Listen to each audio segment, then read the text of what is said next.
ഒരു വ്യത്യസ്തനായിട്ടുള്ള ഒരു ആളെ പരിചയപ്പെടുകയാണ്. പേര് യേശുദാസ് എന്നാണ്.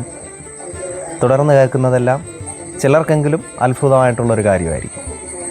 യേശുദാസ് എന്ന പേരും എന്നാൽ നമ്മുടെ അഗസ്ത്യമുനിയുടെ കടുത്ത ആരാധകനും കൂടിയായ, സുഖമില്ല, സംസാരിക്കാൻ വയ്യെങ്കിലും അസുഖത്തിൻ്റെ ഇടയ്ക്കും ഞാൻ കുറേ നാളുകൊണ്ട് ആലോചിക്കുന്ന ഒരു കാര്യമാണ്. കോട്ടൂർ അഗസ്ത്യർ ഗുരുപാദം ആൽത്തറയുടെ ഒരു ആർച്ച് ബോർഡ് എഴുതുന്നതുമായിട്ട് ബന്ധപ്പെട്ടാണ് ഞാൻ അണ്ണനെ ആദ്യമായിട്ട് പരിചയപ്പെടുന്നത്. അപ്പോൾ സമർപ്പണം ശ്രീ യേശുദാസ് എന്ന പേര് കേട്ടിട്ട് എനിക്ക് അത്ഭുതം തോന്നി. സാധാരണ നമ്മുടെ നാട്ടിൽ അങ്ങനെയൊക്കെ കേൾക്കുമ്പോൾ സ്വാഭാവികമാണ്, അത്ഭുതം സ്വാഭാവികമാണ്. അപ്പോൾ എങ്ങനെയാണ് യേശുദാസ് അണ്ണൻ ഈ ആൽത്തറയായിട്ട് ബന്ധം വന്നു? അപ്പോൾ അണ്ണൻ തുടക്കമിട്ട ഒരു ആരാധനാ സ്ഥലം, അപ്പോൾ അണ്ണൻ്റെ അഗസ്ത്യമുനിയോടുള്ള സ്നേഹവും അല്ലെങ്കിൽ എങ്ങനെ അഗസ്ത്യമുനിയെ സ്നേഹിക്കുന്നു, ആ യാത്രകൾ, അതിനെപ്പറ്റിയൊക്കെ കുറച്ച് കാര്യങ്ങൾ നമുക്ക് മനസ്സിലാക്കാം. വിശദീകരിക്കാനുള്ള ഒരു ആരോഗ്യ സ്ഥിതിയിലല്ലെങ്കിലും അണ്ണന് ഓർമ്മകൾക്കും ചെറിയ പ്രശ്നമുണ്ട്. അപ്പോൾ കുറച്ച് കാര്യങ്ങൾ നമുക്ക് അണ്ണനിൽ നിന്ന് മനസ്സിലാക്കാം. അത് ഉണ്ടെന്ന് പറഞ്ഞാൽ ഇനി ഒരു വാക്ക് പറഞ്ഞിട്ട് പിന്നെ ആദ്യം എനിക്ക് 91 വയസ്സ് കഴിഞ്ഞു. ഞാൻ ചെട്ടിക്കിറ എടുത്തിട്ട കുറവാണ്. ആ കുഴി ഞാൻ തന്നെ ആയിരുന്നു. ഈ നട്ടയ്ക്കുന്നതൊക്കെ ഞാൻ തന്നെ എൻ്റെ സ്വന്തം പണി. എത്ര വയസ്സ്? 91 കഴിഞ്ഞു. അപ്പോൾ പലരും എൻ്റെ പ്രായം ഞാൻ മിക്കവാറും എല്ലാവരും പറയില്ല, അറിഞ്ഞിട്ട് എന്ത് ചെയ്യണമെന്ന് ചോദിക്കും. അപ്പോൾ പറയും, അല്ല അത് ചോദിച്ചാൽ ഞാനങ്ങ് പറയും. അവന് മുഖത്തൊക്കെ നോക്കിയത് അതിനുള്ള ഇതില്ലല്ലോ. അപ്പോൾ അറിയത്തൊക്കെ ഒരാളാണ് അങ്ങനെ ചോദിക്കുന്നത്. അറിയാത്തത് എന്താണ് ചുമ്മാ പറയണമെന്ന് തോന്നും. ഞാൻ പറഞ്ഞു, ഞാൻ സ്വാമിയുടെ ആരാധകനാണ്. അപ്പോൾ അത് തുടക്കം എൻ്റെ ഈ കാലാണ്. കാലും വെച്ച് കെട്ടിക്കൊണ്ട് ഞാൻ പോയി. 3 വർഷം വരെ ചികിത്സിച്ചിട്ട് കഴിയാതെ വന്നു. അപ്പോൾ ആളുകൾ എന്നിട്ട് പറഞ്ഞത് ക്യാൻസറായി മാറുന്നു. എനിക്കത് കേട്ടപ്പോഴത്തേക്ക് ചൂട് വന്നു. ഈ അടുത്തിട്ടുള്ള കൃഷ്ണൻകുട്ടിയെന്ന് പറഞ്ഞത്. അത് ഏത് കൊല്ലത്താണ് ഈ കാലിന് പ്രശ്നം വന്നത്? അത് 48 വയസ്സിൻ്റെ 48 വയസ്സല്ല, 48 വർഷത്തിന് മുമ്പ് സംഭവിച്ചതാണ്. അങ്ങനെ 3 വർഷം വരെ ഞാൻ ഇവിടെ പലരും പറഞ്ഞ മരുന്ന് ഔഷധങ്ങളും KP ഡോക്ടർ അവരൊക്കെ ചികിത്സിക്കുകയും ചെയ്തു. കരിയില്ല. അപ്പോൾ എൻ്റെ ഈ ഇടത്തിട്ട കൃഷ്ണൻകുട്ടി എന്ന് പറഞ്ഞാൽ അറിയാമല്ലോ, കട മുറുക്കാൻ കടയിട്ട് മനസ്സിലായി, ബെവറേജിൻ്റെ ഇപ്പുറത്ത്. അപ്പോൾ അയാൾ മരിച്ചു. അതെനിക്ക് കാണാൻ ഒത്തില്ല. അയാളാണ് എൻ്റെ ആദ്യത്തെ ഉത്സാഹകക്ഷി. അത് ഏത് കൊല്ലമാണ് ഓർമ്മയുണ്ടോ? ഞാനെല്ലാം കുറിച്ചിട്ട് എങ്കിലും അത് പെട്ടെന്ന് നമുക്ക് മനസ്സിലാക്കുന്നില്ല. അപ്പോഴ് യഥാർത്ഥത്തിൽ അപ്പോഴത്തെ വിശ്വാസം എന്ന് പറയുമ്പോൾ ഈ പേരിന്റെ അടിസ്ഥാനത്തിൽ ക്രിസ്തുമത വിശ്വാസി ആയിരുന്നു കാണും. ഇപ്പോഴും ആ വിശ്വാസിയാണ്. ഞാൻ തിരി കത്തിക്കുന്നിടത്ത് ഞാൻ ഒരു മെഴുകുതിരിയും കത്തിക്കുന്നു. അപ്പൊ അഗസ്ത്യമുനിയെ സ്നേഹിക്കുന്നുണ്ട്. നമ്മളെ പാരമ്പര്യമായിട്ടുള്ള നമ്മളെ വിശ്വാസം. എൻ്റെ കൺഷൻ വ്യക്തമായിട്ട് എല്ലാം കറക്റ്റായിട്ട് ശക്തിക്ക് അറിയാം. ശക്തി അറിഞ്ഞുകൊണ്ട് തന്നെയാണ് എന്നെ ഇതിലേക്ക് നയിച്ചത്. അല്ല വെറുതെ ഞാൻ കഞ്ഞിയും കറിയും വെച്ച് കളിച്ചതുപോലെ അല്ല. ഞാൻ പോയപ്പോൾ അവസാനമായിട്ട് ഞങ്ങൾ 5 പേര്, ഞാനും മോനും പോയിട്ട് വേറെ 3 കല്ലൂരിലൂടെ ഉണ്ടായിരുന്നു. മണിയമ്പിള്ള,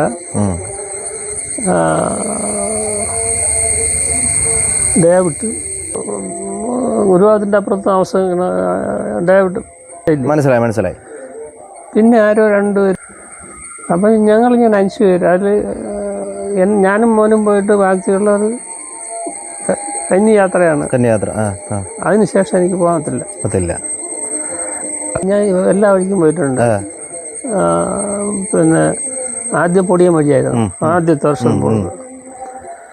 അപ്പോൾ രണ്ടാമത് പിന്നെ പൊടിയം വഴി, പിന്നെ ഈ ഇവിടെ കട്ടക്കുറ്റി എന്ന് പറയുന്ന ഒരു സ്ഥലമുണ്ട്. അത് ഇപ്പം തടമാണ്. അവിടെ നിന്ന് അങ്ങോട്ട് കയറ്റം കയറി ഇറങ്ങി അപ്പുറത്ത് നേരം. ഭക്ഷണമൊക്കെ എങ്ങനെയാണ് അപ്പോൾ? ഭക്ഷണം നമ്മൾ സാധനങ്ങളൊക്കെ കൊണ്ടുപോകും വെച്ച് കഴിക്കാൻ. അപ്പം അങ്ങനെ പിന്നെ ഇതിലേ പോയിട്ടുണ്ട്. മീൻമുട്ടി ഈ 3 വഴിക്ക് ഞാൻ പോയിട്ട്. അതായത് ഇതിലെ പോയിട്ട് ഇല്ല, പിന്നെ അന്ന് ഇതിലൊന്നും ഞാൻ ഇന്ന് വരെ ഇതിൽ പോയിട്ടില്ല. ഇതിലല്ലാതെ ഞാൻ പോയിട്ട് ഗവൺമെന്റ് അംഗീകരിച്ചിരിക്കുന്ന റൂട്ട് അതാണെന്നോ? റൂട്ട് അതാണ്. ഇവിടെ വന്നതാണ്, അവർക്ക് ആവശ്യമില്ലായിരുന്നു, അത് അവിടെ ആക്കി. അങ്ങനെയാണ്. ആവശ്യക്കാർ ഇതുവഴി വേണമെങ്കിൽ പോകാമായിരുന്നു. അന്ന് ഗാർഡിയൻ സാറ് പിന്നെ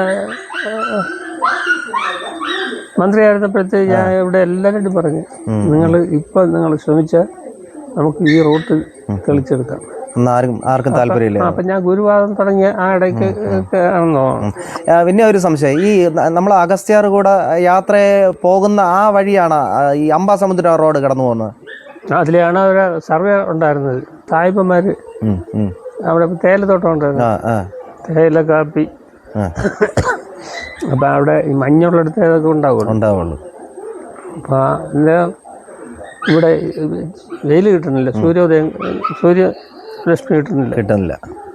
അതിൻ്റെ ചരിത്രം കൂടെ ഞാൻ പറഞ്ഞുതരാം. അദ്ദേഹം അന്ന് കുതിരപ്പുറത്താണ്, കുതിരത്തടം ഇപ്പോഴും ഉണ്ട്.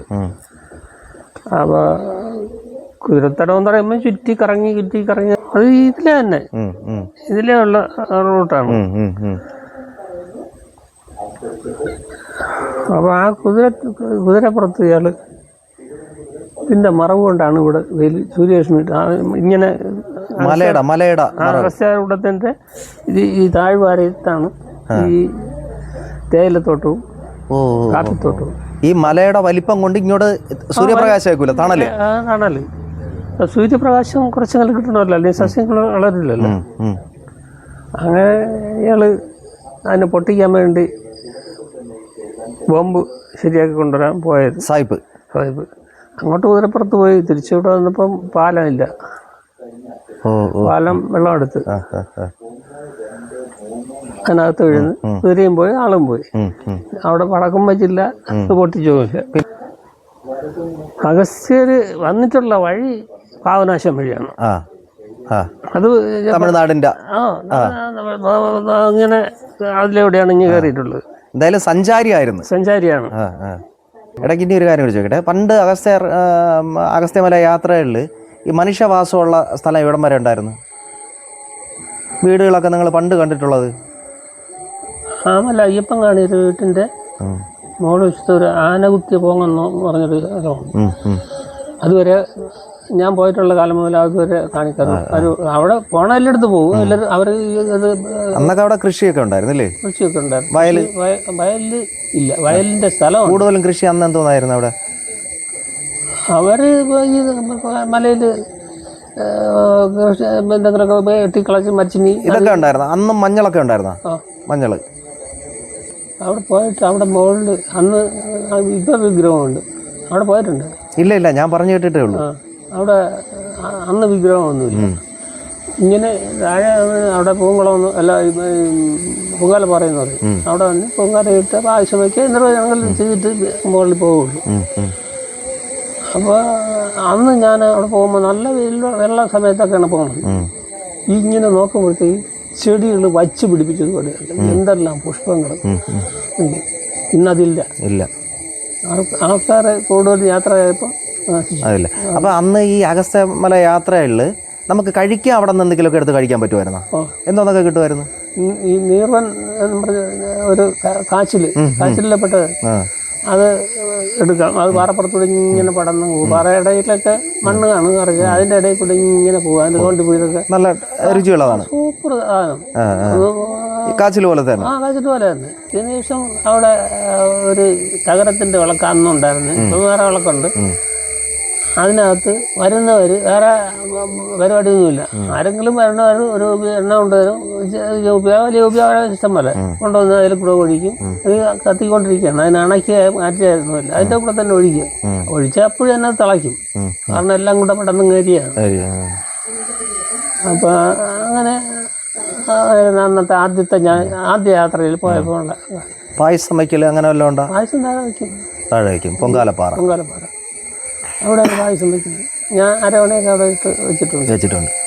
നമ്മൾ ഇത്രയും കാശ് കൊടുത്ത് നമ്മളെ നാട്ടുകാർക്ക് അവിടെ പോകേണ്ട അവസ്ഥ അത് നാട്ടുകാർക്ക് വേണ്ടാത്തതുണ്ട്. എൻ്റെ മനസ്സിലെ കുറേ നാളത്തെ ഒരു ആഗ്രഹമാണേ. ഇപ്പം നമ്മളെ ഈ കുറ്റിച്ച പ്രദേശത്ത് പലരും അഗസ്ത്യമുനിയെ ഫോട്ടോ വെച്ചും അല്ലാതെ മനസ്സിലുമൊക്കെ വെച്ചിട്ട് സ്നേഹിക്കുന്ന അല്ലെങ്കിൽ ആരാധിക്കുന്ന ഒരുപാട് പേരുണ്ട്. അതിലൊരാൾ നമ്മളെ ബേക്കറി ഗോപിയണ്ണ മേലേമുക്കിൽ ബേക്കറി അനു ബേക്കറി അല്ലേ ഗോപി ഗോപിയണ്ണ അങ്ങനെ ഒരു ഭയങ്കര ഒരു അഗസ്ത്യമുനി സ്നേഹിയാണ്. അപ്പം എൻ്റെ ഒരു ആഗ്രഹമാണ്, നമുക്കത് ഇപ്പം നമ്മൾ രാഷ്ട്രീയത്തിലോ സമൂഹത്തിലോ ഒന്നും വലിയ സ്വാധീനമുള്ള മനുഷ്യരല്ല, എല്ലാവരും വേണം. പക്ഷേ എങ്കിലും ഞാൻ ചോദിക്കുകയാണ്, നമുക്ക് കോട്ടൂർ കുറ്റിച്ചൽ കേന്ദ്രീകരിച്ച് ഒരു അഗസ്ത്യമുനിയുടെ ഒരു സ്മാരകം പോലത്തെ ഒരു സംഭവം വേണ്ടേ?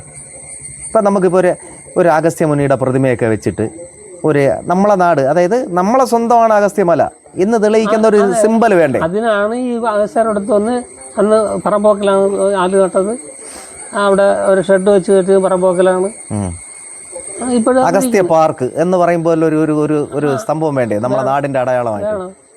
വേണമായിരുന്നു. അതൊക്കെ ഇതിനു മുമ്പ് ആവുമായിരുന്നു. ഇവിടെ ആൾക്കാർ വേണ്ട.